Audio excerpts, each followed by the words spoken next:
odometer ng click natin guys is 22,511.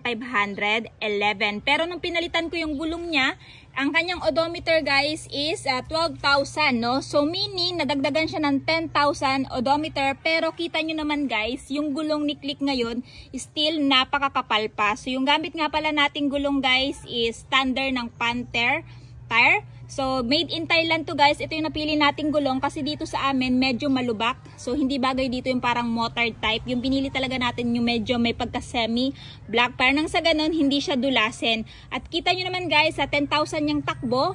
Ayan, napakakapal pa. Malalaman mo guys kung kalbo na to, kung itong lining na to. Ayan. Kung itong lining na to guys, lapat na talaga dito.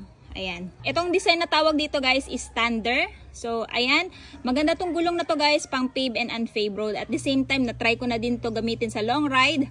Nung pumunta ako ng Lake Cebu at saka maraming mga cornering doon, napakakapit din ng gulong na to. So, kung naghahanap kayo ng gulong para kay click ninyo, na gusto nyo pwede sa off-road or sa mga sementadong lugar, highly recommend this one. And this one is tubeless tire, kahit mapako to, hindi basta-basta nagpa-flat. So, yan yung ating 10,000 kilometer review sa gulong na to. At still, napakakapal pa rin. So, kung interested kayo guys, ilalagay ko na lang yung link ng gulong na to dyan sa yellow basket para makapag-check out na din kayo.